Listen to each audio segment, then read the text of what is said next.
नमस्कार दोस्तों, welcome to government exam info. तो स्वागत है आप सभी का आज के वीडियो में। तो देखिए, आज हम करने वाले हैं एक final class Uttarakhand LT teaching aptitude का।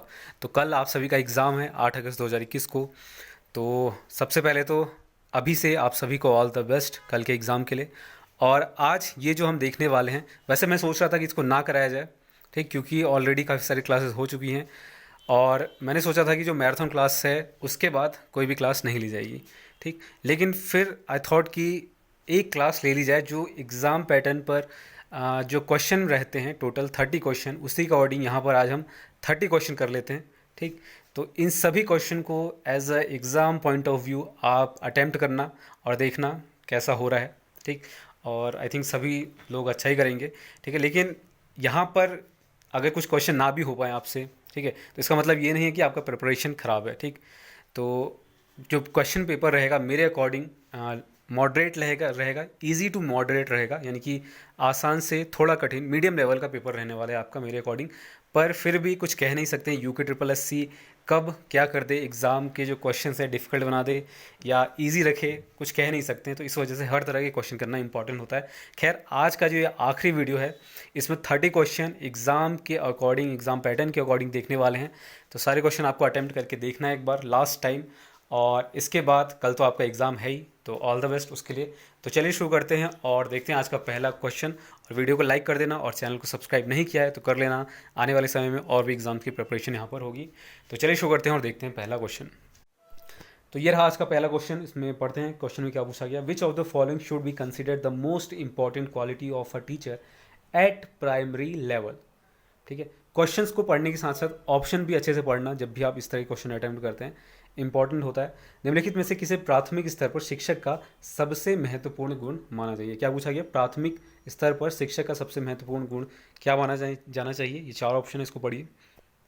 First option is competition in the method, competence in the method of teaching and knowledge of subject. Second है आपका competence to teach in highly standard language, eagerness to teach, ठीक है, ईर्ष्या सिखाने के लिए, patience and perseverance, धैर्य और दृढ़ता। तो इन चारों में से कौन सा होगा राइट आंसर। देखिए, डी अगर आपने गेस किया है या सोचा तो बिल्कुल सही है, या फिर आपको पता था।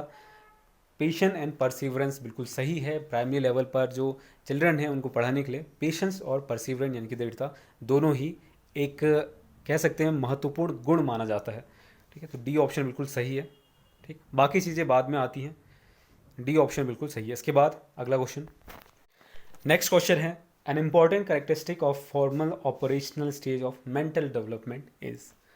जो आपका औपचारिक संक्रियात्मक अवस्था है जिसको कई बार आपने पढ़ा है, इसकी एक महत्वपूर्ण विशेषता क्या है। क्या इसमें एब्स्ट्रैक्ट थिंकिंग है, कॉन्क्रीट थिंकिंग शुरू होता है, सोशल थिंकिंग या फिर ईगो सेंट्रिक बिहेवियर, अहम केंद्रित चिंतन।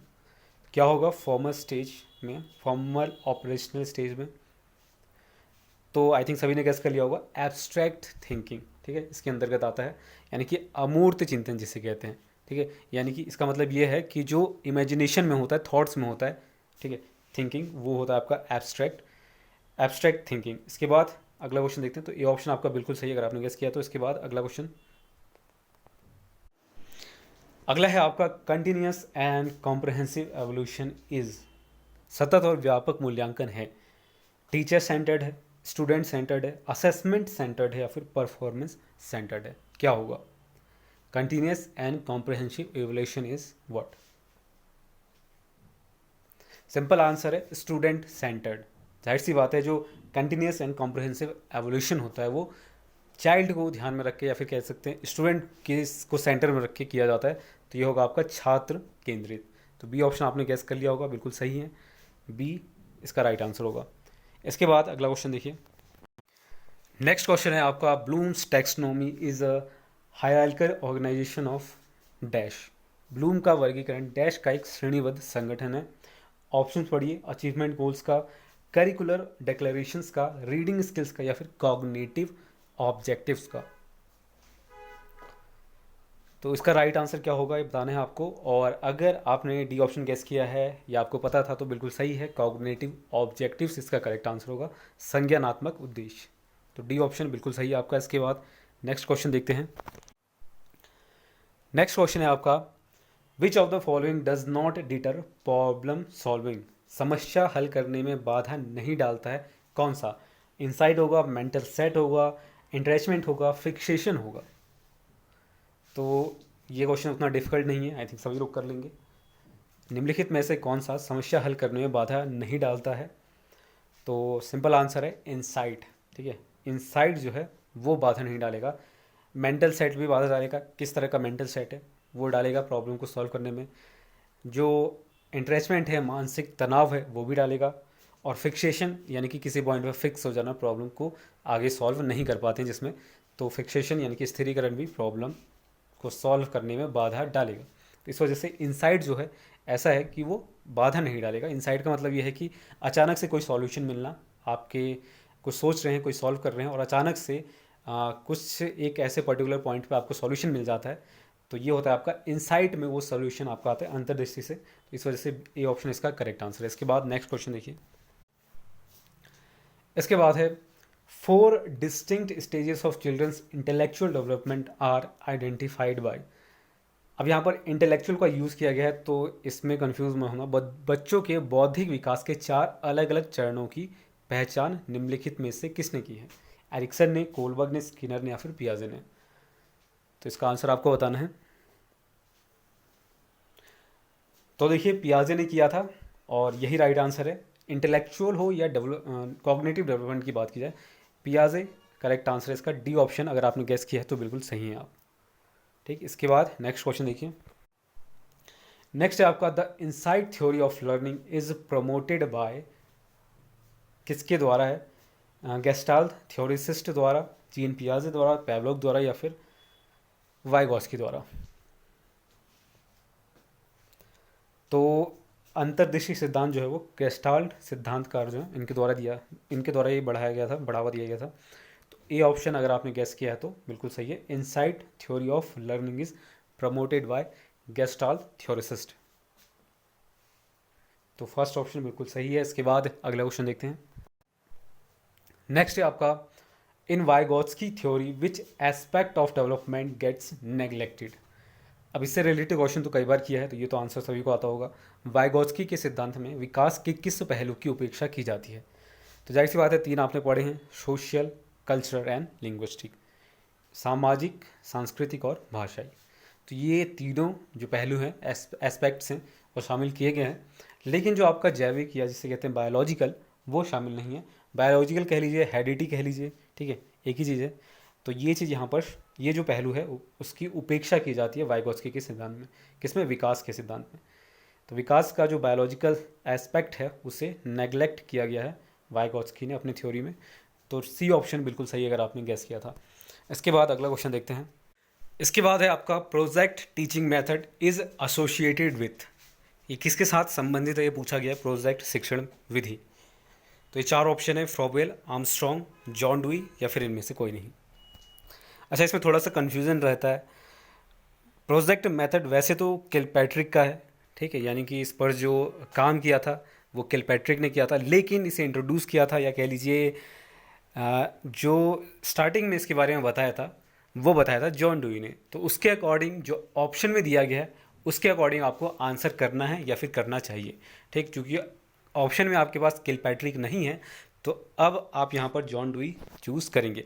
वैसे आपको याद आ रहा होगा, ये प्रीवियस ईयर का क्वेश्चन है, ये इसलिए इंक्लूड किया है क्योंकि इस तरह से क्वेश्चन पूछ लेता है कि एक्चुअल में जिसने प्रोपाउंड किया होता है उसका नाम ना देकर उससे संबंधित जो रहते हैं व्यक्ति उनका नाम दे देता है। जैसे यहाँ पर पूछा गया कि प्रोजेक्ट शिक्षण विधि किससे संबंधित है, क्योंकि जॉन डुई ने इसके बारे में मेंशन किया था स्टार्टिंग में सबसे पहले, इस वजह से ऑप्शन में दिया गया है। तो ये इसका राइट आंसर है। किलपैट्रिक अगर दिया गया होगा तो किलपैट्रिक को ही आप चूज़ करेंगे, ठीक। और आर्मस्ट्रॉन्ग की बात करें तो आर्मस्ट्रॉन्ग ने दिया था ह्यूरिस्टिक मेथड, ठीक है, जिसे कहते हैं अन्वेषण विधि, ठीक। तो ये चीज़ है, तो ये एक बेसिक डिफरेंस है। कई बार कन्फ्यूजन हो जाता है ह्यूरिस्टिक में, डिस्कवरी मेथड में। तो ह्यूरिस्टिक मेथड अगर आए तो H.E. आर्मस्ट्रॉन्ग बिल्कुल सही है, और अगर प्रोजेक्ट मेथड है तो W.H. किलपैट्रिक है। लेकिन ऑप्शन में अगर नहीं होगा, जॉन डुई होगा, तो जॉन डुई के साथ जाएंगे, और ऑप्शन में अगर किलपैट्रिक है तो किलपैट्रिक के साथ आपको जाना है, ठीक। ये बेसिक चीज़ है। तो ये था इसका right answer, option C, John Dewey. इसके बाद अगला क्वेश्चन देखिए। नेक्स्ट क्वेश्चन देखिए, इसमें पूछा गया है कि H. Sheldon divided all human beings into endomorphic, mesomorphic, and ectomorphic categories of physical dimensions. This theory of personality is called what? Type theory. Option देखते हैं, type theory, trait theory, psycho analytic theory, या फिर phenomenological theory यानी कि घटनात्मक सिद्धांत। तो इनमें से कौन सा राइट आंसर होगा? इनका पूरा नाम बता देता हूँ। इनका पूरा नाम है विलियम हर्बर्ट शेल्डन, और इन्होंने जो ये दिए थे, ठीक है, व्यक्तित्व के इस सिद्धांत को क्या कहा जाता है, जिसमें इन्होंने बताया था जो भौतिक या फिजिकल डायमेंशंस है वो है आपका एंडोमॉर्फिक, मेसोमॉर्फिक और एक्टोमॉर्फिक, इस कैटेगरी में डिवाइड किया था। तो इसे किस नाम से जानते हैं? तो इसका राइट आंसर है ऑप्शन फर्स्ट। अगर आपने गैस किया तो बिल्कुल सही है, टाइप थ्योरी कहते हैं इसे, ठीक। और इसको 3 टाइप में इन्होंने कैटेगराइज किया था, जो ऊपर दिया गया है आपके क्वेश्चन में ही। तो इसको भी याद रखना, हो सकता है क्वेश्चन अगर पूछेगा भी। तो पहला तो आपका है एंडोमॉर्फ, ठीक है, जिसे कहते हैं एंडोमॉर्फिक, मेसोमॉर्फिक होता है दूसरा, तीसरा आपका एक्टोमॉर्फ। तो इन तीनों में बेसिक डिफरेंस क्या है? तो इन्होंने ये जो व्यक्तित्व के बारे में बताया था, इसके अकॉर्डिंग एंडोमॉर्फ की बात करें तो इसमें जो कैरेक्टर होगा, जो एंडोमॉर्फ होंगे उस कैटेगरी में अगर बात करें तो जो कैरेक्टर होगा व्यक्ति का, वो रिलैक्स्ड रहेगा, सोशिएबल रहेगा, ठीक है, और कंफर्टिंग और पीसफुल उसका कह सकते हैं व्यवहार रहेगा, ये चीज़ें। और उसके बनावट किस तरह से होगा? तो वो मोटा, हुष्ट-पुष्ट और डेवलप्ड होगा, ठीक, ये चीज़ें। मेसोमॉर्फिक की बात करें जिससे, अच्छा, एंडोमॉर्फ को विस्कॉर्टनिक भी कहते हैं, ठीक है, तो इसको भी याद रखना। मेसोमॉर्फिक की बात करें तो सेमेटोनिक भी कहते हैं इसे। और इसमें अगर बात करें तो इसका कैरेक्टर कैसा रहता है? एक्टिव, असर्सिटिव, और कह सकते हैं जो बहुत ज़्यादा एक्टिव रहे, हाइपर रहे, बिल्कुल उसे कहते हैं। उसका कैरेक्टर कुछ इस तरह का रहता है। बनावट किस तरह का रहता है बॉडी का? पर्सनालिटी की अगर बात करें तो मस्कुलर रहते हैं ऐसे लोग। और अगर बात करें एक्टोमॉर्फ की तो इसमें क्वाइट, चुपचाप रहने वाले, फ्रेजाइल होते हैं, कमज़ोर, सेंसिटिव लोग होते हैं इसमें, ठीक है, जो पतले दुबले होते हैं, पुअर मसल होता है जिनका। तो ये आता है आपका, ये 3 चीज़ें बेसिक डिफरेंस। और एक क्वेश्चन भी आया था इसका पिछले साल, और आई थिंक क्वेश्चन था मेसोमॉर्फिक से, ठीक है, यानी कि जो आपका मेसोमॉर्फिक है इससे कुछ इससे रिलेटेड एक क्वेश्चन था आपका 2018 में। तो हो सकता है इससे क्वेश्चन आ जाए। तो फिलहाल इसका जो राइट आंसर है टाइप थ्योरी, और इसके जो कैटेगरीज में बताया गया है उसको भी याद रखना। इसके बाद अगला क्वेश्चन नेक्स्ट है आपका, what is the ultimate goal of the learning process? तो क्या राइट आंसर होगा इसका? सेल्फ लर्निंग होगा, बीइंग रिच एंड सक्सेसफुल होगा, सेल्फ इवेल्युएशन होगा, या फिर both self learning and self evaluation? Easy question है, समझ गए होंगे। तो अगर आपने 4th ऑप्शन गेस किया है डी, तो बिल्कुल सही है। स्व शिक्षा और स्व मूल्यांकन दोनों ही इंपॉर्टेंट है। सीखने की प्रक्रिया का जो लास्ट टारगेट, लास्ट जो एक अल्टीमेट गोल होता है वो होता है self learning and self evaluation. तो डी ऑप्शन बिल्कुल सही है। अमीर होना और सफल होना इसका मकसद बिल्कुल भी नहीं है। इसके बाद question number 12, if a previously learn task impedes a new task which is being learned, this transfer of learning will be। अच्छा, ये बेसिकली जो क्वेश्चन है वो है आपका जो लर्निंग का होता है आपका negative transfer, positive transfer learning में, ठीक है, ज़ीरो ट्रांसफ़र आपने पढ़ा होगा शायद, तो उसी का क्वेश्चन है ये। और लर्निंग से क्वेश्चन भी आया है आपका पिछले साल भी। तो यदि पहले से सीखा हुआ कार्य किसी नए कार्य में बाधा डालता है जिसे सीखा जा रहा है, सीखने का यह हस्तांतरण होगा। कैसा होगा? पॉजिटिव, नेगेटिव, ज़ीरो, या फिर प्राइमरी? सिंपल आंसर है, गेस कर लिया होगा आपने। इसका राइट आंसर होगा नेगेटिव, ठीक है। क्या बोला गया? बाधा डालता है। बाधा डालना यानी कि रुकावट डाल देता है एक तरह से। जो आपके नए परिस्थितियाँ हैं, सिचुएशंस है या नया काम है, उसमें पुराना नॉलेज या पुराना जो स्किल है या आपके पास नॉलेज है, वो चीज़ यहाँ पर आपको कह सकते हैं रुकावट डाल देता है आपके सीखने में, ठीक है, जो आप नया नॉलेज गेन कर रहे हैं या सीख रहे हैं कुछ भी, तो वो चीज़ है। और पॉजिटिव ट्रांसफ़र की बात करें तो इसका क्या मतलब हुआ? इसका मतलब ये हुआ कि वो हेल्प करे आपके नए काम में या नए सिचुएशन में। जो प्रीवियस नॉलेज है आपके पास, प्रीवियस स्किल है या फिर प्रीवियस ज्ञान है आपके पास, वो हेल्प करे और उसकी मदद से आप इंक्रीज़ कर लें आगे। तो जैसे कि एग्जांपल के तौर पे बात करें तो आपने गणित के कुछ रूल्स सीखे। जैसे मान लीजिए छोटे बच्चों की बात करें तो उन्होंने किसी 2 संख्याओं को जोड़ना सीखा और उसका इस्तेमाल करके आगे उन्होंने जब अपना दूसरा कोई चैप्टर स्टार्ट किया जिसमें थोड़ा मुश्किल सवाल था, तो जिसमें एडिशन यूज़ होता है, तो उस एडिशन का जो प्रीवियस नॉलेज है उसका इस्तेमाल उन्होंने आगे वाले सवाल में किया। तो ये बेसिक एक चीज़ है कि प्रीवियस नॉलेज का यूज़ करके जो चीज़ है आगे वाले नॉलेज का उसको बेहतर करना या उसमें फ़ायदा मिलना पॉजिटिव ट्रांसफ़र होता है लर्निंग का। जीरो ट्रांसफ़र में कोई इसमें फ़र्क नहीं पड़ता है, ठीक है। ना यहाँ पर बाधा आता है, ना ही कोई पॉजिटिव ट्रांसफ़र होता है। तो ये चीज़ है। लर्निंग कर्व से शायद पिछले बार एक क्वेश्चन आया था, तो इसका राइट आंसर क्या हो गया? Negative transfer. इसके बाद अगला क्वेश्चन देखते हैं। इसके बाद नेक्स्ट क्वेश्चन है, विच of the following is not the curve of learning. तो सीखने का वक्र आपने देखा होगा, पढ़ा होगा इसके बारे में। कॉन्वेक्स होगा, कॉम्बिनेशन टाइप, कॉनकेव या फिर लॉन्गिट्यूडिनल। तो ये आपको बताना है कि कौन सा नहीं है, पूछा गया है, ठीक है, सीखने का वक्र। तो इसका राइट आंसर है लॉन्गिट्यूडिनल अनुदैर्ध्य। ये जो है सीखने का वक्र नहीं है। आपने तीन चीज़ें पढ़ी हैं, कॉनकेव, कॉन्वेक्स और कॉम्बिनेशन। कॉनकेव की बात करें तो जिसमें आपका जो लर्निंग है वो स्लो डाउन हो जाता है टाइम के साथ, ठीक है। कॉन्वेक्स में अगर बात करें तो लर्निंग टाइम के साथ इंक्रीज़ होते रहता है, ठीक। कॉम्बिनेशन की बात करें तो दोनों का मिक्स होता है, ठीक है। समटाइम्स ये इंक्रीज़ होता है फिर डिक्रीज़ होता है, तो इस तरह से रहता है। अच्छा, कॉम्बिनेशन वाले को ही कहते हैं एस टाइप कर्व। तो ये भी याद रखना है, एस टाइप से शायद पिछली बार क्वेश्चन आया था, ठीक है। तो कॉम्बिनेशन टाइप संयोजन प्रकार इसका राइट आंसर है। इसके बाद अगला क्वेश्चन देखते हैं। सॉरी इसका राइट आंसर होगा आपका अनुदैर्ध्य, ठीक है। इसके बाद देखते हैं। इसके बाद है, इन अप्लाइड रिसर्च, क्रियात्मक अनुसंधान में क्या होता है। पहला ऑप्शन है, इसको अच्छे से पढ़ना, क्रियात्मक उपकल्पनाओं का निर्माण समस्याओं के कारणों पर आधारित होता है या आधारित है। क्रियात्मक उपकल्पनाओं का निर्माण किसी तर्कयुक्त विवेक पर आधारित है। सी है आपका, क्रियात्मक उपकल्पनाओं का निर्माण इस प्रकार किया जाता है ताकि उनकी सांख्यिकी सत्यापन किया जा सके। या फिर क्रियात्मक उपकल्पनाओं का निर्माण नहीं किया जाता है। तो क्रियात्मक अनुसंधान में क्या होता है।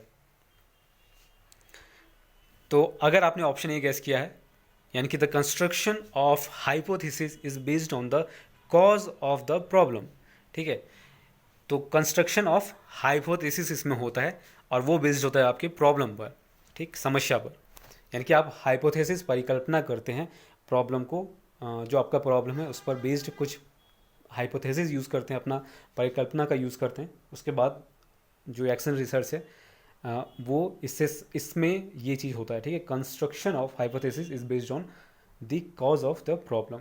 फर्स्ट ऑप्शन बिल्कुल सही है अगर आपने गेस किया। इसके बाद नेक्स्ट क्वेश्चन देखते हैं। नेक्स्ट क्वेश्चन है आपका, which of the following is not related to action research. अब इसका उल्टा क्वेश्चन भी आता है कई बार, और आई थिंक ये क्वेश्चन आया भी है एक्शन रिसर्च से रिलेटेड, ठीक है। तो कौन सा संबंधित नहीं होगा क्रियात्मक शोध से संबंधित कौन सा नहीं होगा, आपको बताना है। चार ऑप्शन आपके पास है, नहीं पूछा गया है तो इसके अकॉर्डिंग आप आंसर करना। Action research helps in theory building, क्या सही है? थ्योरी बिल्डिंग में मदद करता है।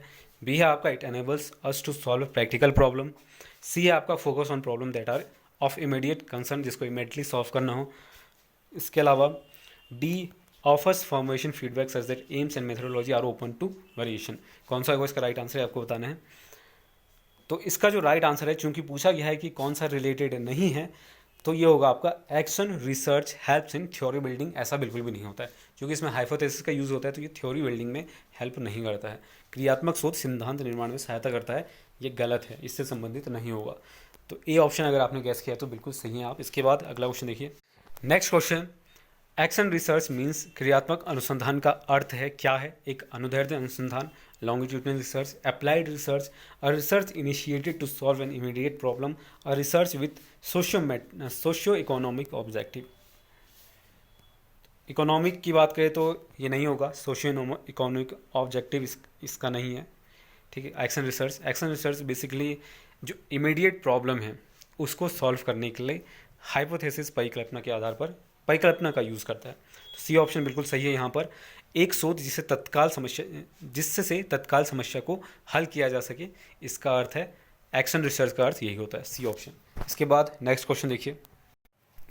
नेक्स्ट क्वेश्चन है, the traits of one gene that are non effective in one generation में appear in the next, this is the principle of what.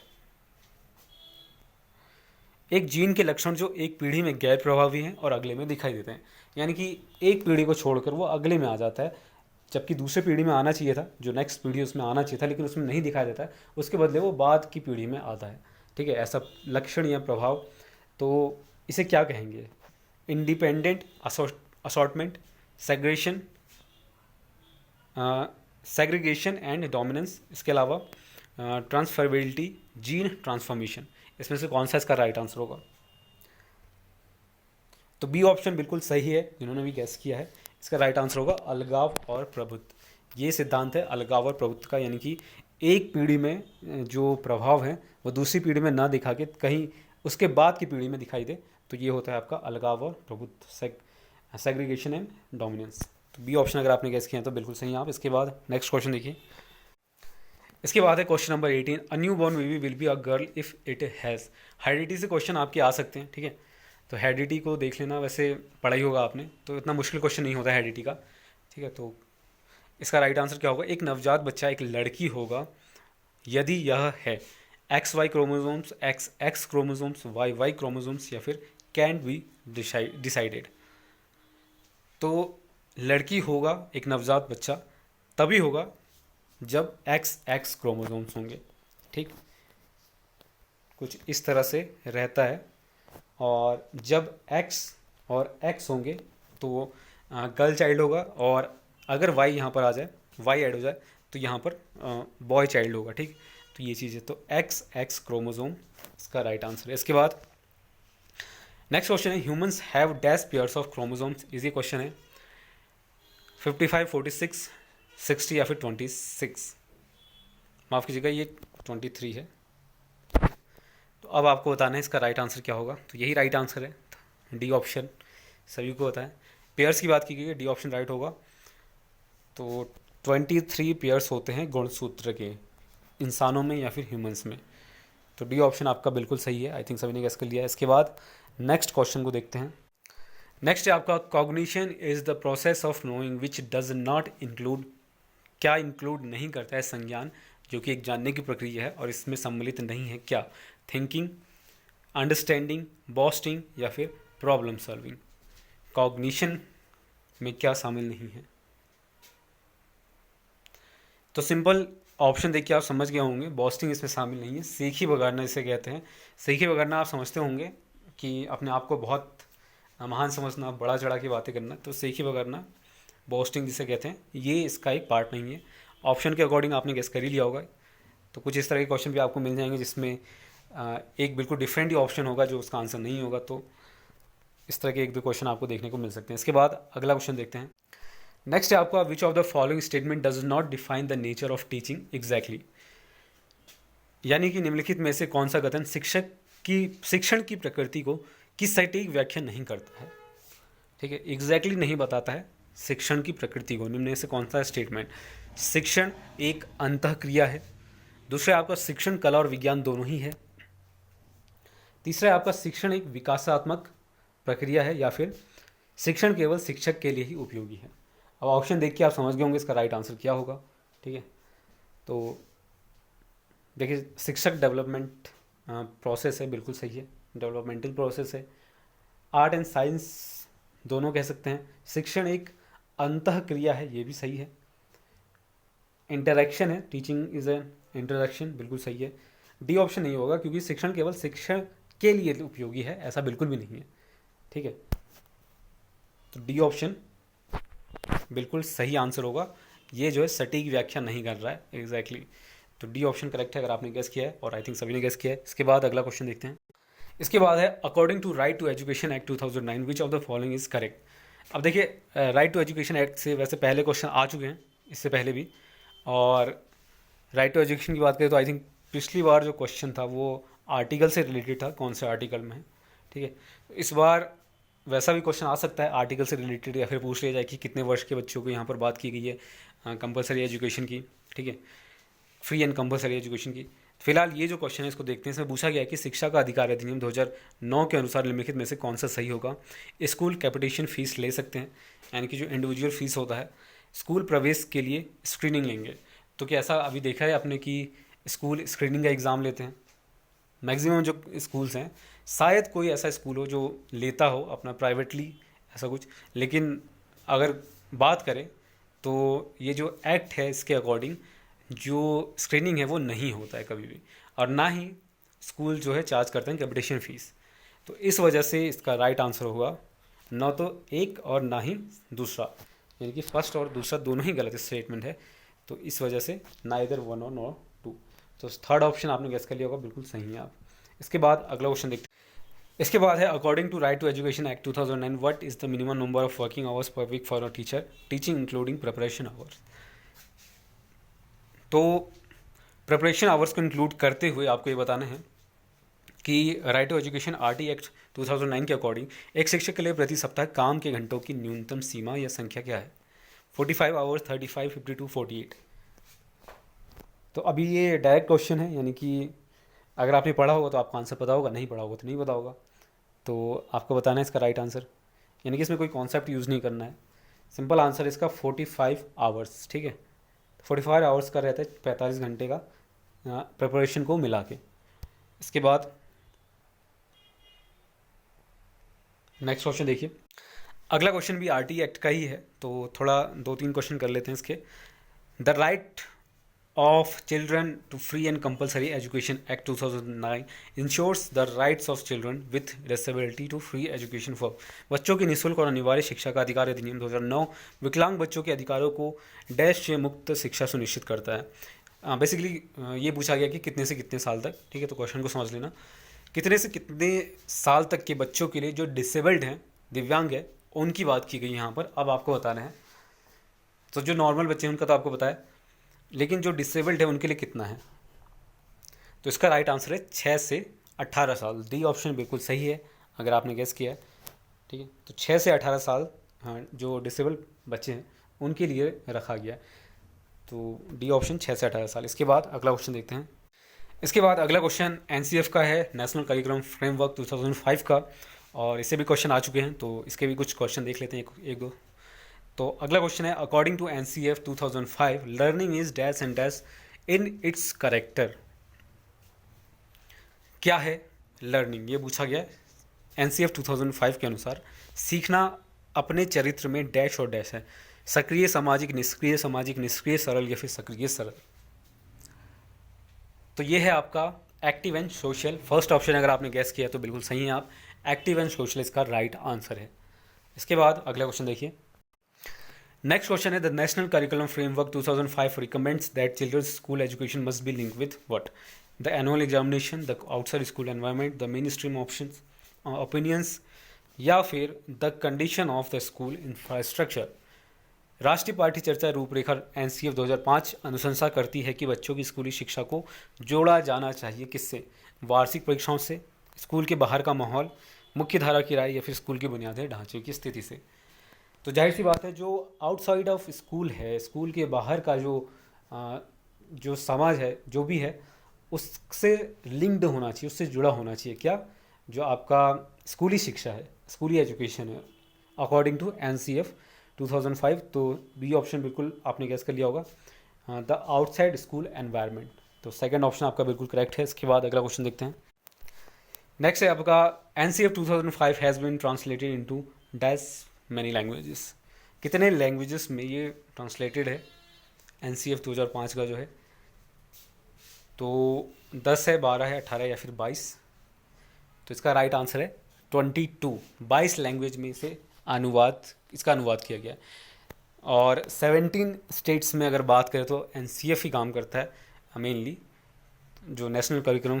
अभी तक अगर बात करें तो शायद एक्स्ट्रा भी हो सकता है, लेकिन खैर इसमें जो बात करेगा इसका आंसर, तो 22 लैंग्वेज जो है उसका यहाँ पर यूज़ होता है, अनुवाद किया गया बेसिकली। तो डी ऑप्शन बिल्कुल सही है अगर आपने गेस किया तो। इसके बाद नेक्स्ट क्वेश्चन देखिए।